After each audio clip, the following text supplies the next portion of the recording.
Hey, hey, how's everybody? Hello. Hello. Surprised I made it back. Just getting back from a VA appointment. I was like, holy cow, moving fast. Hopefully that went well. You know, as well as it can be. Yeah, Hour and a half round trip drive for like a 10-minute appointment. So it's sounds it's all good. accurate. Yeah, sounds Yeah. accurate. So, how you doing, Chris? Mel? All's good up here. All's good there? All good here. Your volume's a little bit low, Mel. I don't know if that was just for me or if it was low for everybody else. Was it my Could fault? barely hear you. How about now? Is that a little bit low to you guys too? It's low. Figure something out. Okay, sounds good. Hey, Bonker, I think I saw that you were driving, so understand if you can't say anything. But anyways, I'll go ahead and get into it. So I know we discussed listings the last few times, but I like to have different topics too, right? Doesn't mean that that's the end of the listings conversation. We can always have those in the future. I know I had mentioned to somebody, can't remember who, but somebody asked about comps and all of that. So maybe that's something we'll do in the future as well.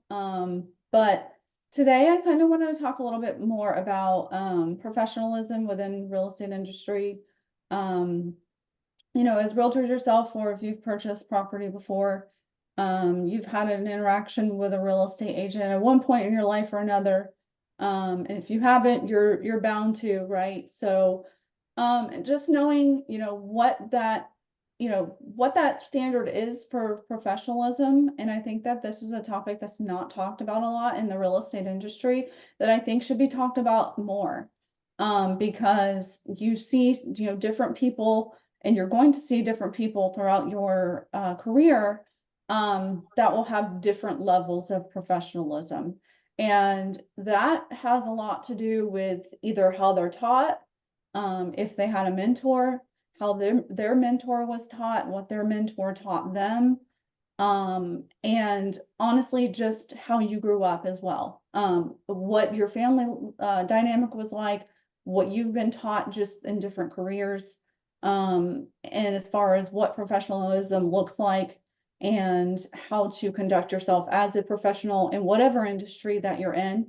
And I'm a person that really believes in a really high level of professionalism. That's something that's always been important to me.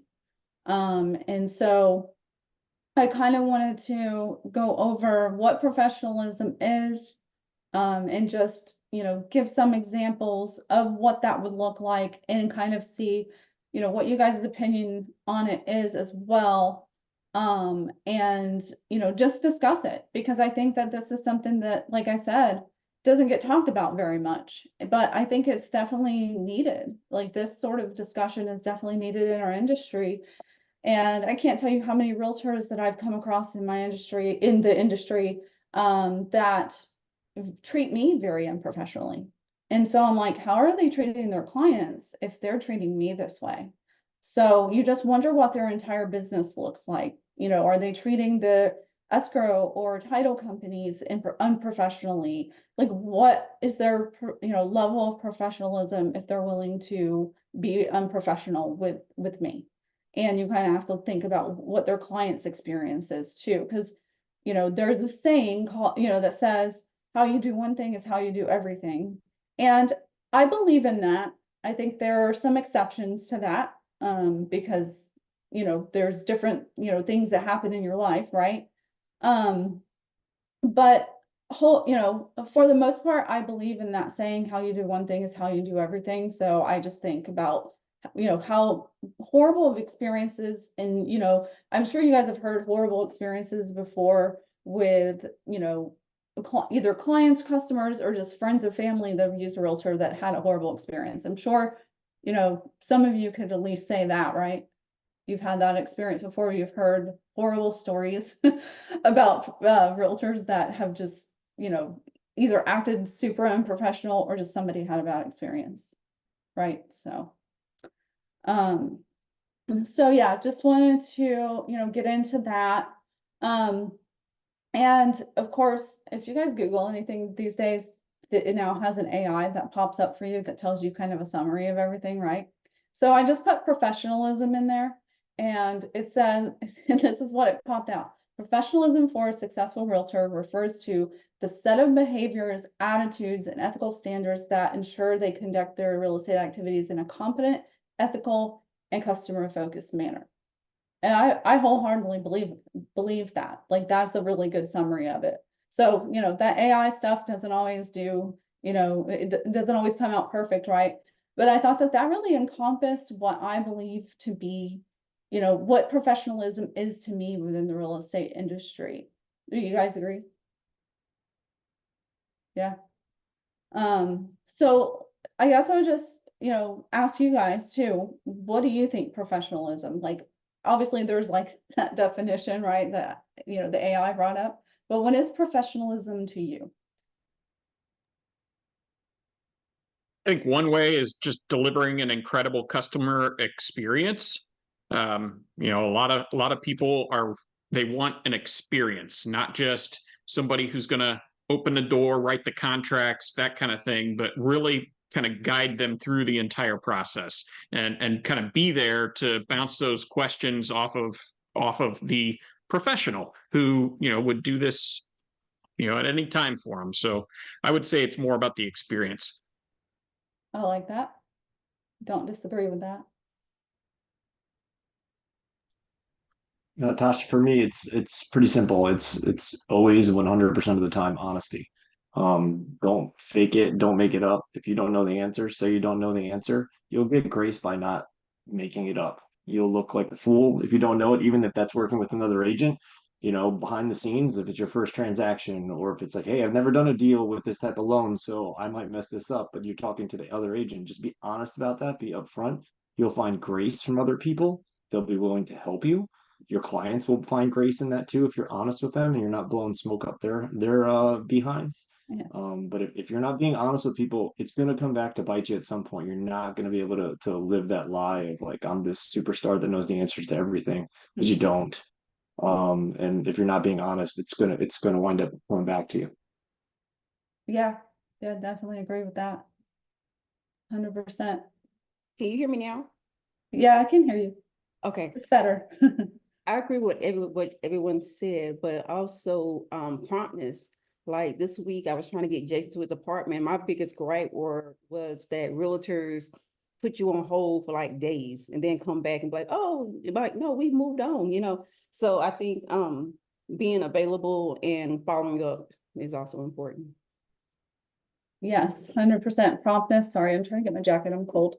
But yeah, that is definitely one of them, because have you guys heard of the 4 Ps?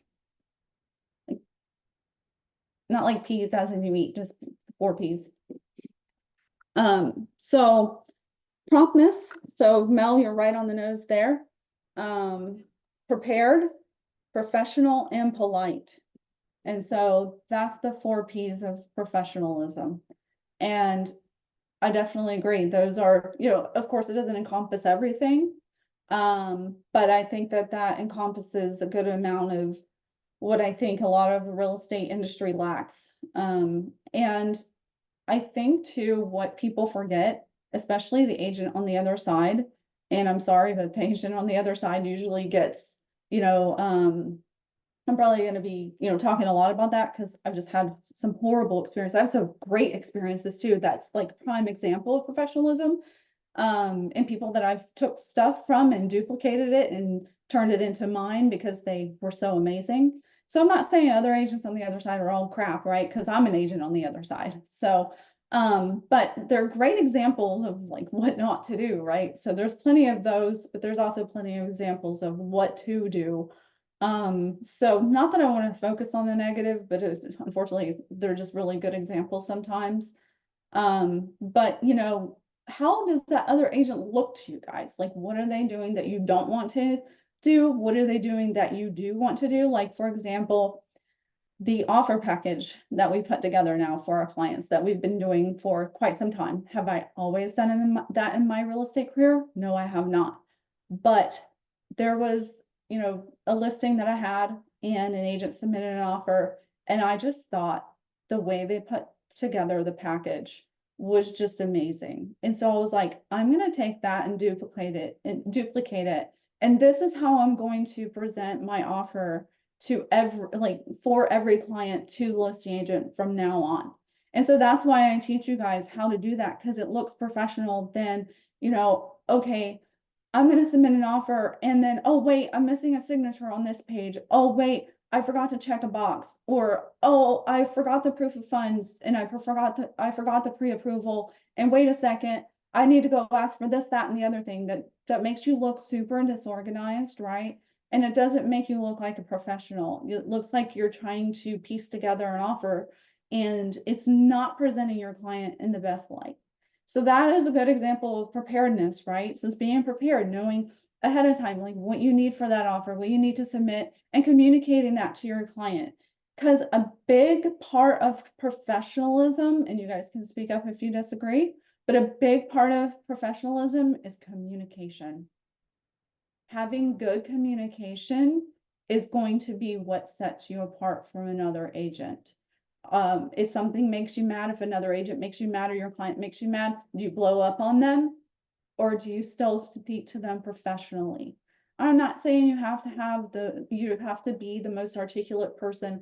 I'm not the most articulate person. I'm not saying you have to be any of those things, but having good communication is going to be what sets you apart and what puts you on a higher standard as far as your professionalism goes. And your clients are going to recognize it. Like if you go to buy a car and, the guy shows up or the girl shows up to you and, there's like, what do you want? Do you want to buy a car today or not? How are you going to feel whenever somebody says something like that to you? Instead of, hi, how are you doing? Is there something that I can help you with? Is a certain car that you're looking for? Same thing within the real estate industry. We're not jumping down people's throats. We're not trying to, pressure them into doing anything, buying a house, whatever.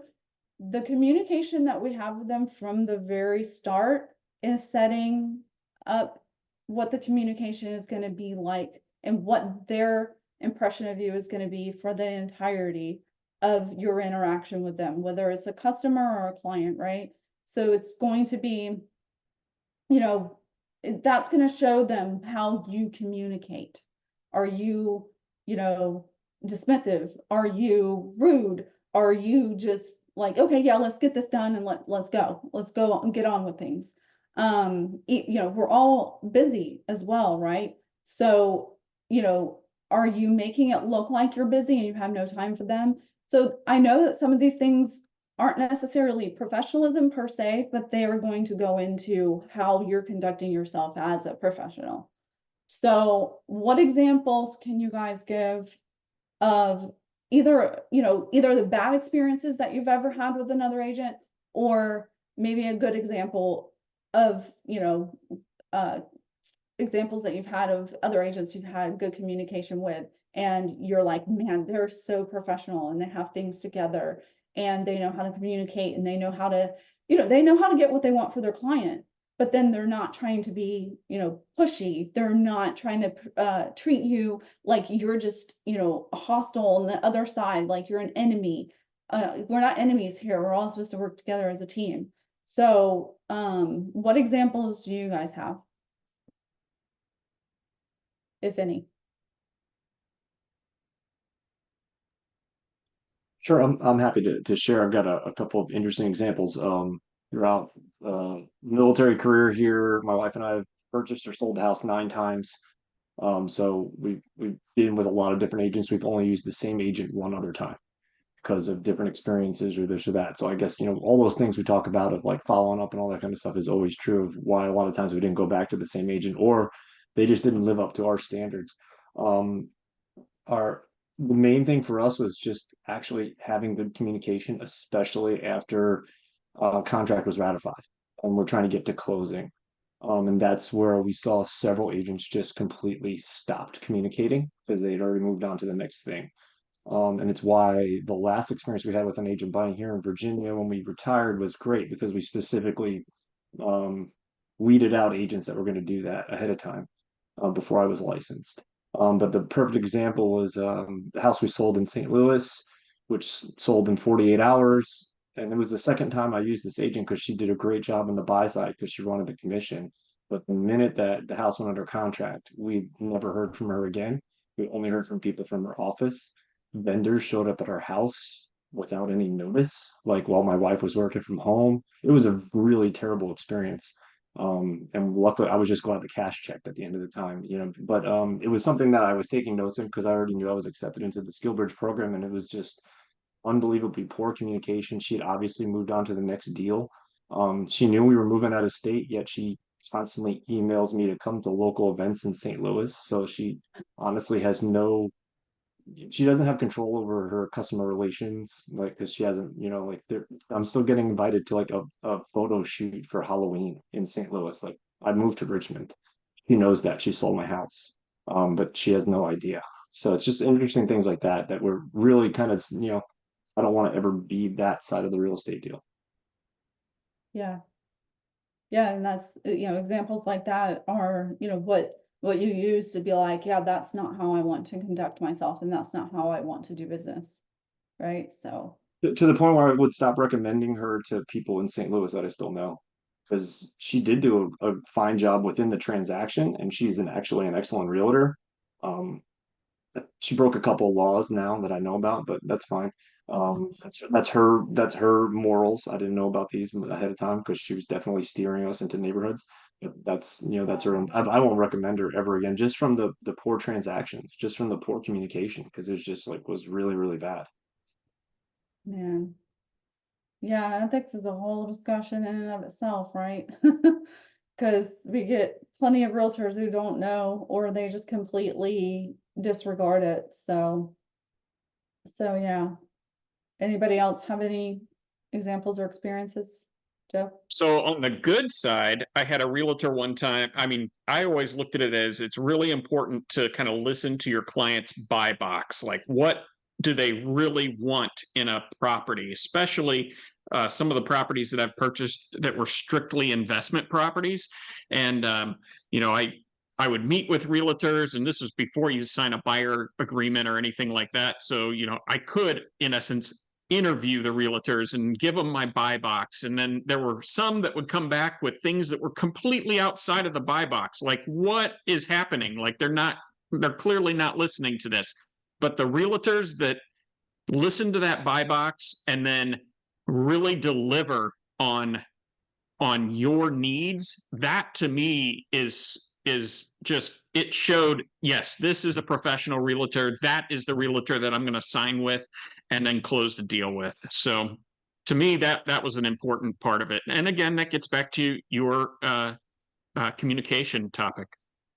Right. Yeah, and that's something that we haven't said yet. Listening is a big part of being a professional. Like, how frustrating is it to the consumer if if they tell you, hey, I want a 3-bedroom, XYZ, all of these criteria, and you're sending them homes, like, they're like, I don't want a home that needs to be fixed. And that's all you're sending them. They're like, are you not listening to me? And it doesn't matter, like, you have, your home search set up for them and it's sending them the homes. It's the matter of the fact that you're doing it and it looks like you didn't listen. And so that's right, Joe. Like, it's, listening is a huge part of it with being a professional, because there's nothing worse as a consumer to have a realtor that's not listening to what you say that your needs are. And so that is part of professionalism, 100%. Does anybody else have anything they want to add?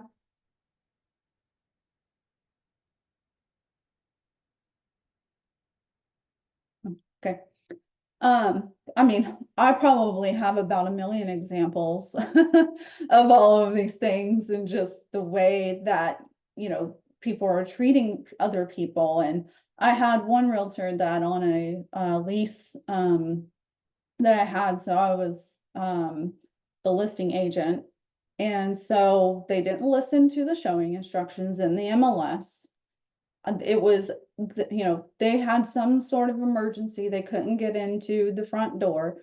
And so, you know, I was like trying to, you know, help them through that. But they couldn't even, I sent them the screenshot of what the code was so the way they could get in the door. He completely ignored the code to get in the door. And then he had somebody from his company or his client reach out to me and just treat me very rudely, acting like I'm the problem and I'm the one that can't get them into the house, whenever the realtor is the one that had the problem getting into the house. And I had a really bad experience with that realtor because they didn't act professionally, and you know, they were putting all these type of exclamations in their text. And I'm not just saying like, thank you, exclamation point. It was when they were just having a normal conversation of something you would tell somebody, and they're using 3, 4, 5 different exclamation points. And I'm like, there's no need for that. And it looks like you're yelling. And so I explained to him, I said, you know, it looks like you're yelling at me. I don't appreciate that, you know, blah, blah, blah. And, you know, he came back at me even harder and just started, you know, having all sort of personal attacks against me. And I acted as professional as I could. And, you know, I think that's one of the biggest parts that lacks in this industry too, is still maintaining professionalism when you text other agents and text consumers. And I've seen example after example of like what not to do and the ways that people come across unprofessionally, and they think because it's in a text message, you know, no, there's no rules. Like there's no rules there for texting. And so they'll say whatever, do whatever. And I'm like, no, you're still a professional realtor and you still should be conducting yourself as such. So one of the things that he tried to attack me on, he's like, well, you didn't identify yourself. I'm like, well, dude, like you're the one who texted me. When you're texting somebody asking them about a property, you identify yourself. If you're contacting a listing agent, they don't have to identify themselves because you know who they are already. You're contacting them about a listing.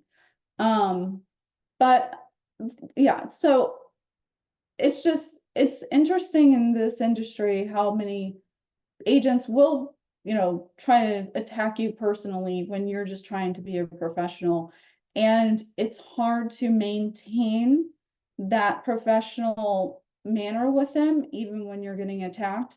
But that's what I've tried to do, and I've tried my best to still remain professional, even when agents are personally attacking me. And it's like for no reason at all sometimes. And it's because people get upset, people get offended, people get whatever. But it's important to still try to maintain that professional boundary and not, you know, not fire back at them whenever they're firing at you. Because, you know, if it hasn't happened to you yet, it will eventually, no matter how. I feel like I'm an easy person to get along with, and I'm not trying to make it hard on or difficult on anybody. And so I'm like, it doesn't matter who you are in this industry, how easy you are to work with, how difficult you are to work with, doesn't matter. Like you're gonna eventually deal with people that are rude to you. And that's agents, consumers, customers, escrow, title, lenders. Like people are going to, you know, eventually treat you unprofessionally, even though they're supposed to be the professional. But we're trying to raise the bar here, and we're trying to still maintain professionalism even when attacked. And I'm not saying I'm perfect, definitely not perfect, but I do try to be as professional as possible. And so, yeah. Oh, I thought, Walker, were you going to say something? Oh, go ahead. Sorry, I didn't know if you were done or not. I didn't want to interrupt you. Oh, no, you can interrupt.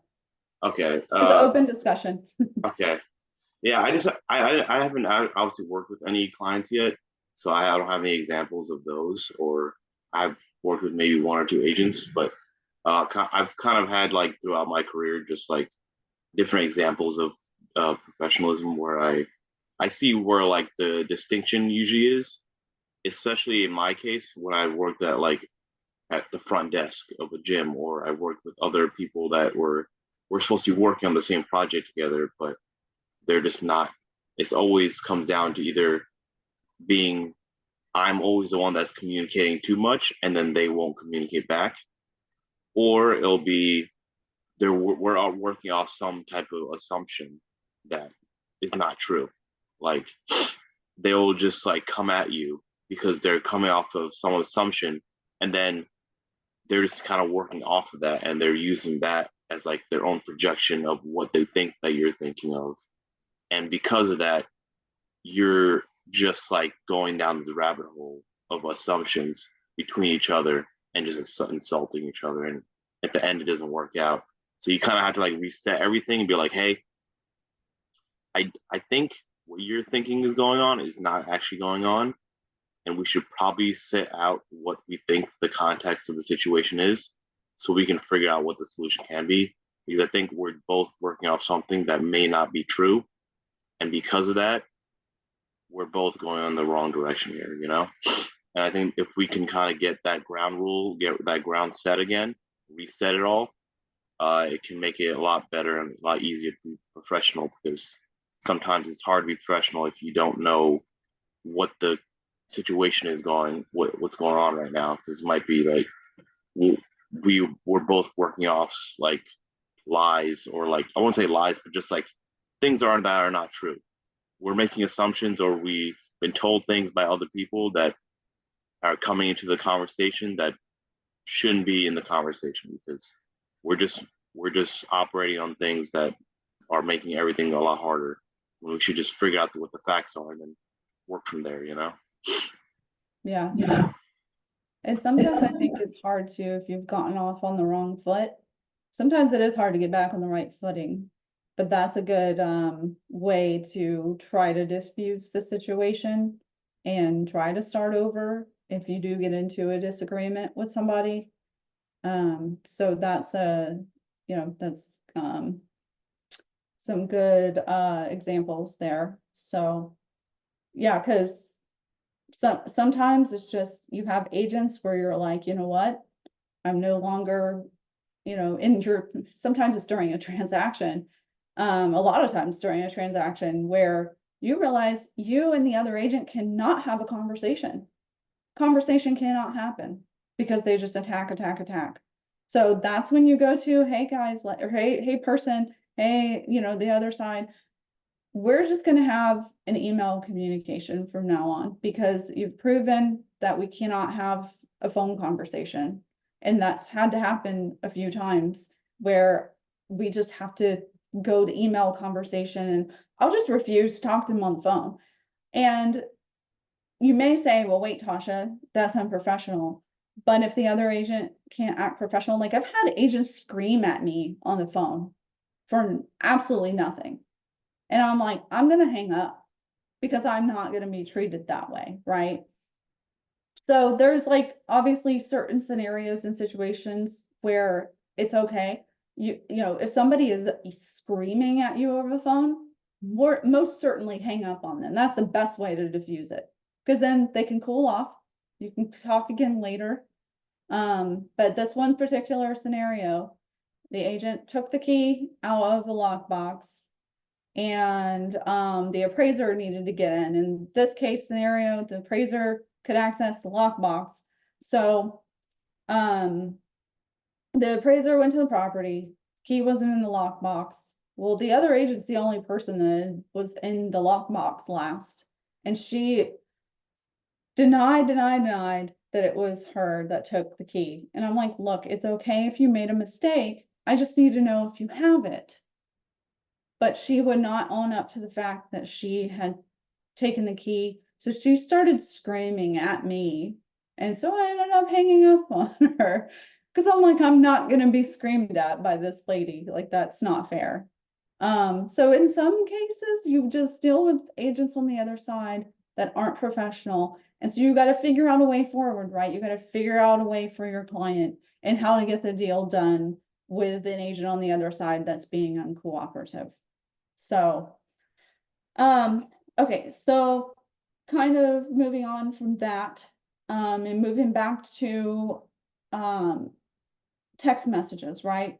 So I've had agents that will reach out to me about a property, and here's an example from the past.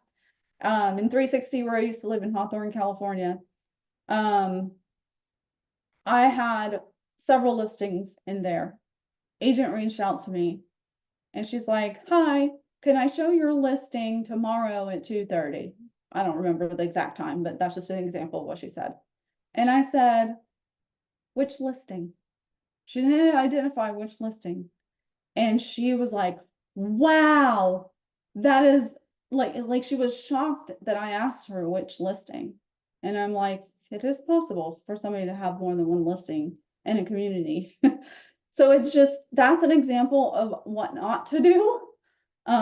Because agents can have more than one listing, right? So it's important to identify which property. And I've even had agents reach out to me, didn't even identify themselves as an agent, didn't identify themselves, like what brokerage they're with, didn't have their license number. So when you first reach out to somebody to schedule an appointment for showing, what I usually would do is, "Hi, this is Tasha Gwilt with eXp Realty. I am reaching out about XYZ Street. Would it be possible to see the property tomorrow at 2:30 p.m.?"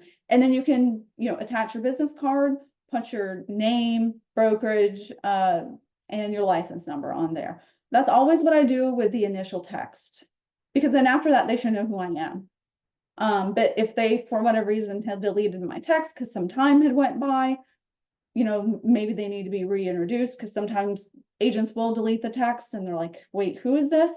And then you re-identify yourself. But when you're first reaching out, it is important to identify those things. And, have there been times where I've forgotten to put the time or the date? Yes. I'm not perfect. None of us are perfect, right? There are going to be times where you may forget to do those things, but it's great to identify all of those things when you're first reaching out to see a property, because that agent needs to know that if you're also an agent, you can't not identify yourself. And in some states that is, I forget the term for it. Maybe some of you know what I'm looking for, but you cannot not disclose that you're an agent. And you need to identify your brokerage, and it's most definitely good to have your license number on there, just so that way the agent knows, like, you're a professional, what your license number is, so that way if they did want to look you up, they can verify you're a licensed agent, because all sorts of fraud and spam and stuff happens nowadays, right? So identifying all the things is, part of how you can be a professional. So instead of like, "Hi, can I show your listing tomorrow on Banana Street? Thanks." Well, who are you? What brokerage are you with? Like, why am I going to give you access to the property? I don't know who you are from anybody else. And that's why I'm actually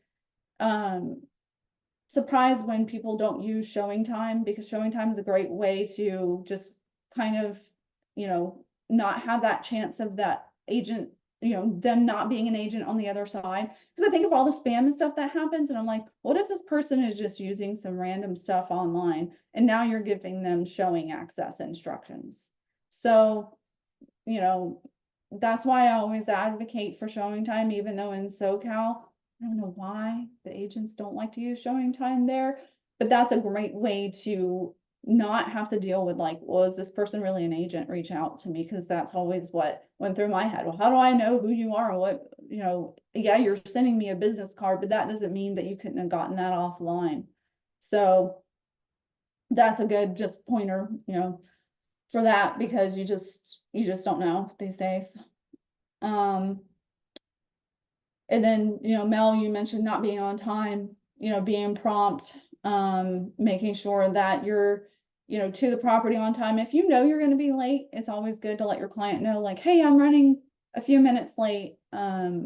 If you're going to be there late, it's just, it gives them a heads up. Or, if you're meeting the listing agent there, letting them know, calling them, text them, whatever, "Hey, I'm going to be late." That way it primes people, like, "Oh, okay, this person's gonna be late." That way when they show up, they're not just like, "Well, where the heck are they?" Like, they said they're gonna be here at 3 and they're not here. So being prompt, letting people know when you're gonna be late. And And then I don't think I have to say this, but be kind, courteous, respectful. Just those are just good things to do in the business. And then when emailing, I've had multiple times where I will email the agent on the other side and they will just say, okay. Anybody know why I wouldn't want them to just say, okay? Or do you think I'm being petty? It depends on if you are looking for a response. If you're looking for a detailed response, okay is probably not right. If you were just looking for an acknowledgement, then, you know, I'd say the okay is probably a good thing. So I think that Depends on there's the better context. things to say than okay, though. Instead of just replying back and then, okay. Think that there would be better things to say than that. So I think my point to this is because we're dealing with an agent on the other side right now with the listing that we have. And his replies back are never very professional. It's like you're giving them like, hey, can you confirm this? Da da da da. All right. Okay. I feel like there's a better way to say it than just saying okay in your email. And sometimes you're saying okay, okay, thank you very much. Okay, thank you. It's more of a sentence than just saying okay and being more on the professional side of things. Received, thank you. Stuff like that. That's going to be more professional to me than just an okay. Does everybody agree with that? People, I know Joe, you don't, but I'll tell you what, I can totally put myself in that person's shoes because it's probably like one of those auto responses on their text app. And so like, you know, if somebody texted me and said, I'm going to be, you know, the buyers and I are going to be 10 minutes late to the closing table, I'd probably see my auto text reply that is like, do you want to send okay? And I'd just, you know, click that really fast and, you know, whatever I'm doing and it's gone. It's like, that's okay, true. they're going to be 10 minutes late. Got it. Right. And I think in a text, that's a little bit different. But in an email, emails have always been a little bit more professional than text messages. Agreed. I mean, if you're sitting there actually typing an email, you have more than just the one button auto reply kind of thing. It's like never reply back and be like, yep. Even though that's what I say, like in person, I would never say it in an email. I would never reply back professionally and be like, yep. Mel, what were you gonna say? Oh, for the email, I get texting more than okay, but a lot of times through text messages, if I'm driving or I'm running in the house and I'm always moving, I might do like a shorthand, okay, and so it just depends on what I'm doing at the time. But if it's the email, definitely I'll write a little more than okay. Yeah. Yeah, I'd agree on that point because I was even when I was on the way here, I sent like hey, I'm gonna be late. So like there was not gonna be any like professionalism with Oh what yeah. hey, you know, you gotta quick hand what you got at the situation. But email, I think you definitely have a little more time with trying to be more And courteous. I think it also depends on who the person is, where your relationship is, you know, how you know the person. Like obviously you're gonna say something differently to your spouse than your, you know, friend or your boss or your coworker or your client. Like those are all gonna be different, right?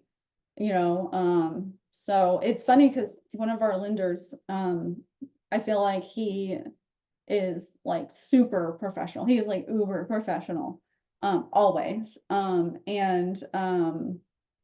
he was like, he was talking to David the other day on the phone, and he's like, I really hate it when agents text back or text somebody, or not agents, because he was talking about somebody on his team. So he's like, I hate it when people say just hey when they're reaching out to you. And I'm like, so what does he mean by that? Does he not like it if people are like, hey Joe? Because I would say that. I would say that to clients, hey, Joe, reaching back out about the questions that you had yesterday on this property, blah, blah, blah, blah, blah. So I don't know if he meant just like, I would never reach out to a client and just be like, hey, because that's kind of like after you've already had a conversation with them. So I guess that's just like the context that he was talking about. Because I feel like I say hey to people, I'm like, hey, Joe, like if it's my client, I'll still say like, hey, Joe, yada, yada, yada. But I guess it's just the context. I'm like, does he just not like for people to say, hey, what is it? Hello, hi, hello.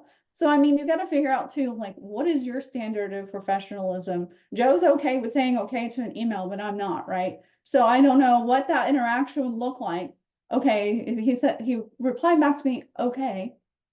But I think the point is too, is like, what if you were expecting a different, like a longer, a longer response? I guess some could fall into that category of just saying, okay, and then some of it is received thank you, and then some of it is, more of a question, or more of a longer response, I guess is where I'm gonna get at. You guys would be like, I came out of this not wanting to say okay to an email. That's not what this whole topic should be, but but I have one point, and this might be an entirely different conversation, but when I was reading, I don't know if you guys ever read Robert Greene's book, the 48 Laws of Power, and in that book specifically, it was talking more about when talking to a narcissist, and obviously we're not all working with a client that's a narcissist or something, or that might have narcissist connotations. But in that situation, it's always about who is in power in the conversation.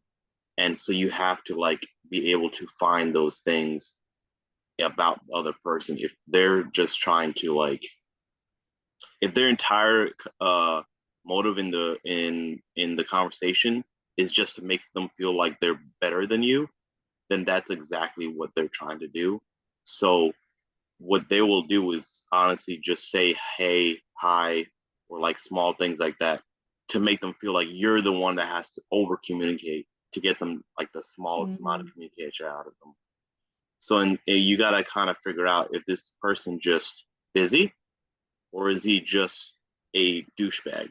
Like he's just a person that is just trying to get you riled up and is trying to like manipulate the conversation so he can feel like he's in power in the situation, And some people are actually like that, and you might meet those people, and in those situations you might have to kind of deal with it in a little bit differently. You may have to kind of play the game with them a little bit, and then eventually get around to what the issue is, and kind of make the flow of the conversation flow back more to the problem instead of who's in power in the conversation.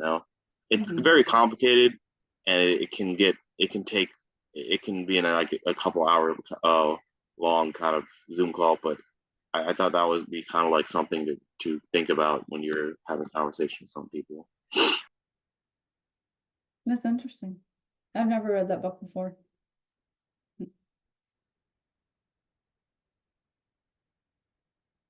All right. Okay, so still talking about communication. So let's see.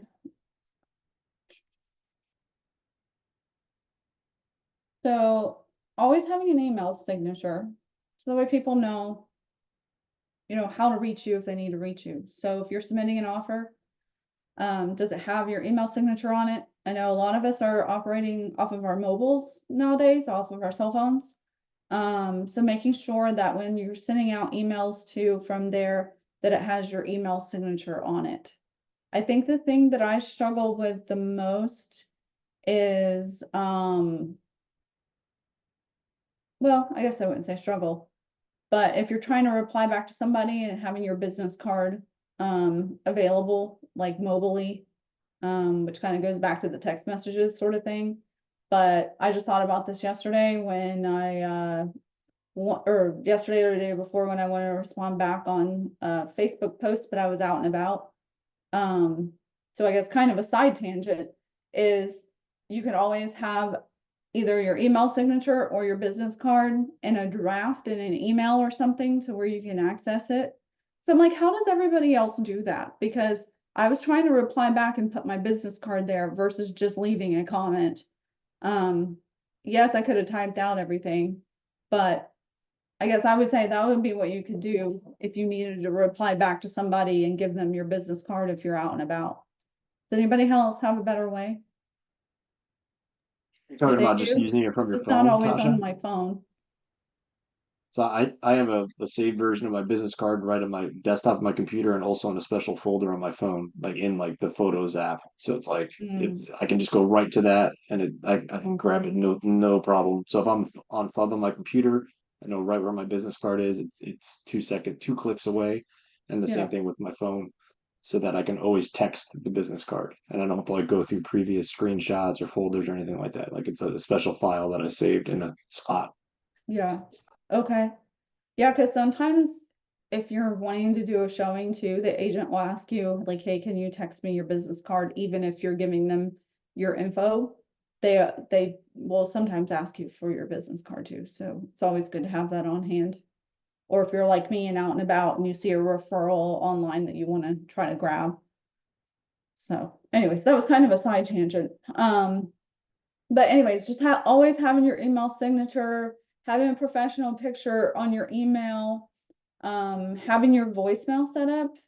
Make sure not to use an automated voicemail. So the way if somebody's calling you, they know who you are.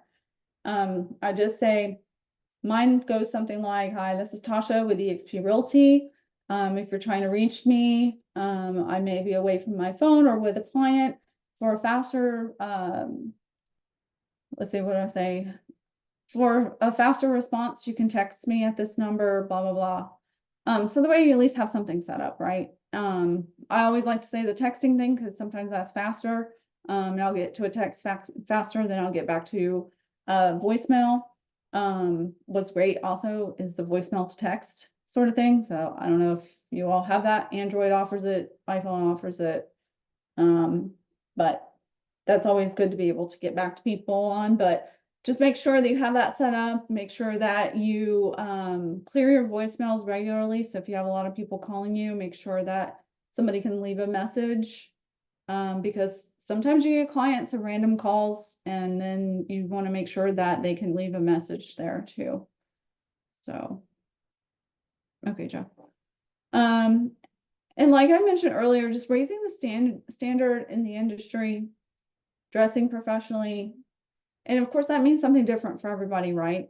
I remember, but I saw that Jonathan posted like, hey, would it be cool if I wore a jersey to an open house? I'm like, we're all setting our own standard as far as how we want to be presented, right?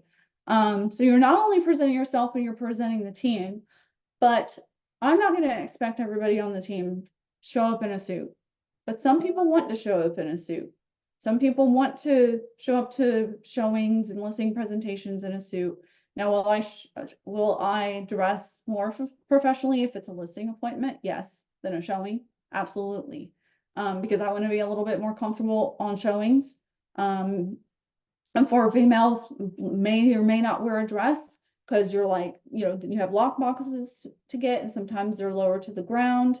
And so what that is going to look like is just based upon what your level of how comfortable you are, and also the clients that you want to serve. So I think dressing professionally may mean something different to each one of us, right? Like I was okay wearing jeans whenever I did showings. I'll wear jeans and a professional top and sandals. While some people would be like, that's absurd. I would never wear jeans to showings. Well, that's fine. You do you. To me, it was still professional because I was still covered up. I didn't show up with jeans that are all torn to hell and back. So, what your level of professionalism is, go with that. Jonathan wants to wear a jersey because, during game time or whatever, not like every time he said, but he wants to wear, you know, the jersey. So I think that's cool. Like that's kind of setting a name for yourself and a brand for yourself too. So, but just knowing who your client is, and you know, people say dress how they dress. So if they're showing up and they're wearing, you know, more professional stuff, clothing, that's a better word than stuff. If they're showing up wearing more professional clothing, then maybe you show up, you know, wearing more professional clothing as well. So trying to match what they're wearing. And so I used to joke because somebody said that, and I'm like, everybody in SoCal are wearing workout clothing. I was like, can I just show up wearing workout clothing then? If they're wearing workout clothing, can I? And so they're laughing at me. They're like, no. I'm like, well, why not? They're showing up wearing workout clothing. I'm just kidding. Sort of. But anyways. So, and then also you'll never know if you work with that agent again. So like going back to what we were talking about before, or who your client knows that you also know. Especially if you work in military. Like it's a small world in the military world. Like there'll be people on my Facebook page where I'm like, wait a second, how did they know that person? And that person knows that person. And so it can be a very small world. And then if you're working with the agent again and they, you know, you're just, you know, being unprofessional, whatever, they're just gonna, you know, be like, oh man, sorry, I'm picking on you today, Joe. Oh man, that Joe guy, super unprofessional. You know, last time he showed my listing, he left the door unlocked. I know you would never do that, but you know, so just don't be that agent, right? Be the agent, try and be the agent where if they see your name on an offer or they see that you're the listing agent, they're like, oh, great, I don't want to work with this person. And you know, it's a small world when it comes to working with agents, and it's a small world when it comes working with clients, because word gets around. It's a smaller world than you probably know. So if somebody had a bad experience with you, then they're probably telling other people. They're probably like, oh, this person is bad. And even though I've tried to do my best, I'm sure there's been bad things that's been said about me. So I'm not saying you're going to stop that entirely, but if you're always being a professional, then that's going to resonate with people. Does anybody want to say anything regarding that? Have any inputs?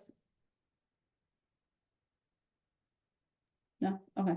I think that's, Tasha, I think that goes for pretty much any small business. I mean, they thrive. Small businesses can live or die depending on the reviews and you know, kind of the good and the bad. So I think it's vital that you know, it gets back to what Chris was saying earlier. Honesty is so important. I kind of refer to it as transparency in the process, that kind of thing. And it is really important and can either kill your business or help it just thrive beyond what you believed. Absolutely. That is very, very true. You know, I know that within my community had an agent that was horrible to work with, and you know, word got around to, you know, not only people that lived in the community, but other agents at other brokerages too. And she just didn't set a very good name for herself. And you know, people were talking about it, even though she was still a successful agent. She just wasn't very professional to work with and not a very great person to work with. And so I want to, you know, try to be that agent that, you know, people do want to work with, and they're like, oh gosh, I gotta work with Tasha again. Great. I want them to be like, great, I get to work with Tasha again. She was super professional and she got the job done.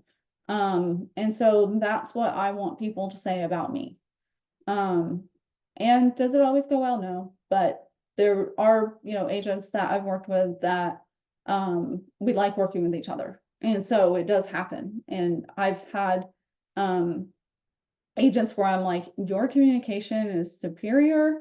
You know, you communicate very well. You know, they're getting what they want for their clients, but then they're also negotiating and working well with us instead of, you know, coming at somebody playing hardball and not trying to work together with the other agent and treating others like you're on the other side. You know, this isn't a war. we're trying to work together here towards a common goal. We're trying to get this house closed for our clients. So we should be working well together. We should be, we're striving towards the same goal, and we all want to get paid. We all want to get a paycheck at the end of this. So let's just work together on it. So try to keep that in mind as you're working with the agent on the other side. And even if they're being difficult, one of the best things I heard was just pad their ego. Like, well, you know how to do this so much better than I do. So can you show me what you would do differently? And so once people think that they have that upper hand, like Volker, like you were saying, about narcissism too. And that's, that definitely happens in the industry, right? So kind of patting their ego and being like, hey, can you teach me? Even if you know what to do.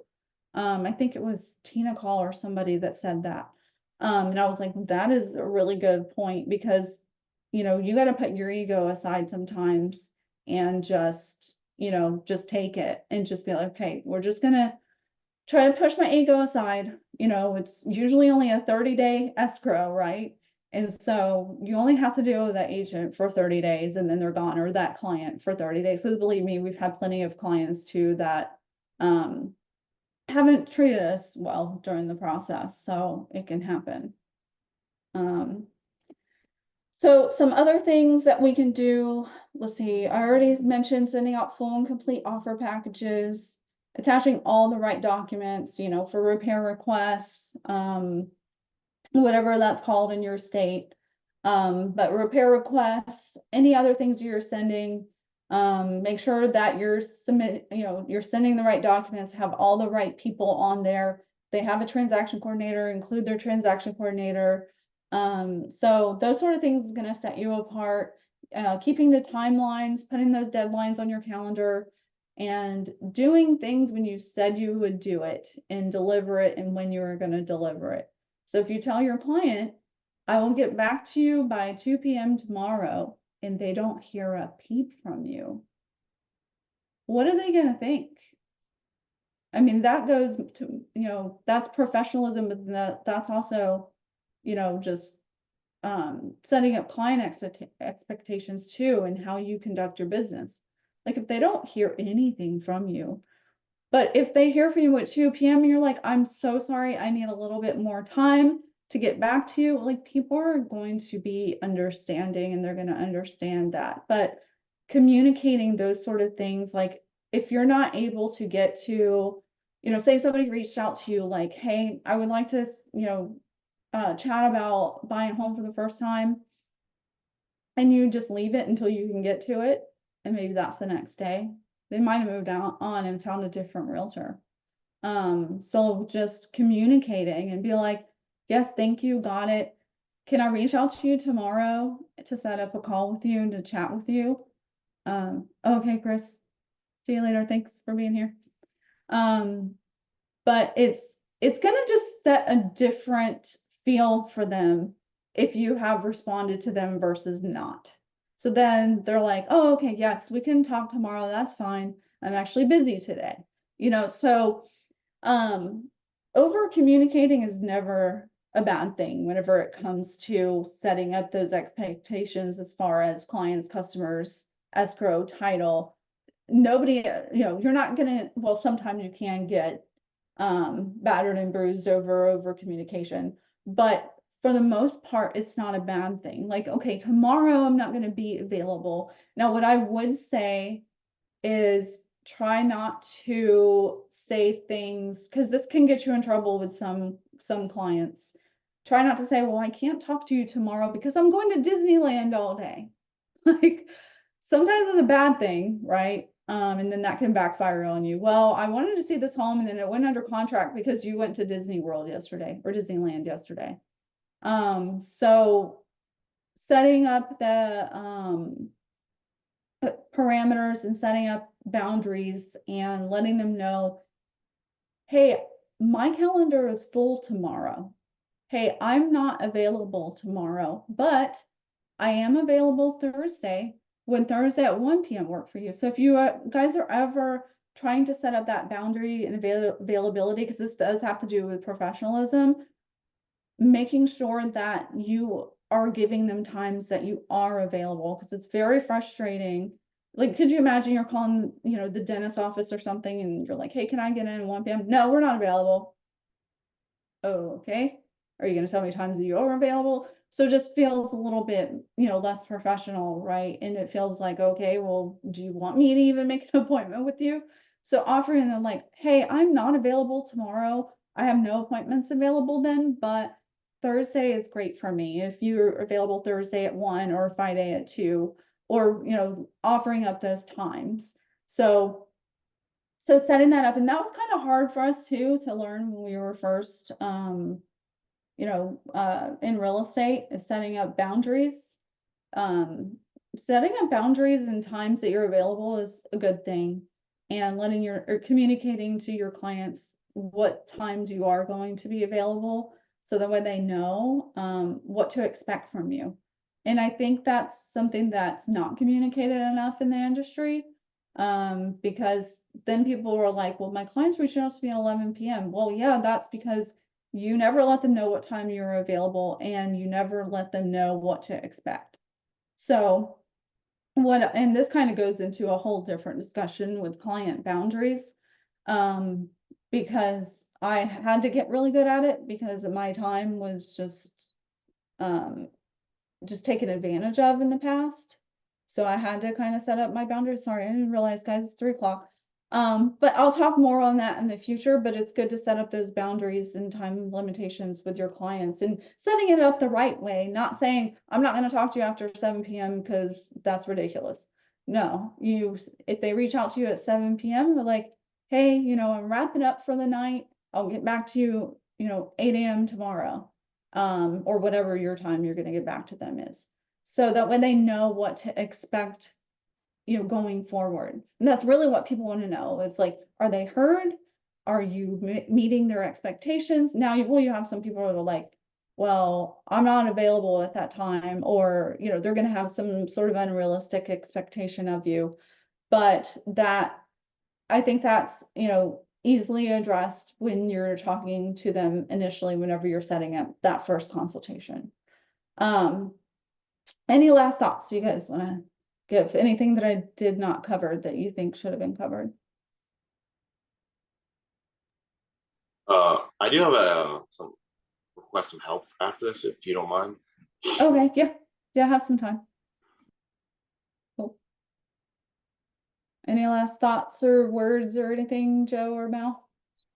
I appreciate the conversation today. It's always good to have these refreshers, and you know, it's good stuff. Thank you. Okay, glad it was helpful. Thank you. Yeah, very helpful. Thanks. Good. Yeah, I think that I've never really done a training on professionalism, and it's something that's super important to me. And so I just felt like it's a needed conversation within the industry, because not very many people have, like, when have you ever seen a training on professionalism within even EXP? I don't even think I've seen that before. So, yeah, so thank you guys so much for your input. I don't know what we'll be covering next time. If there's any requests, you know, you can always let me know. But I believe the next one will be on the 2nd. So yeah, so the next one will be on October 2nd. So you guys can plan on that, and I'll post it and everything. So anyways, thank you guys so much. Appreciate you. Thank you, Tasha. Okay, have a good day.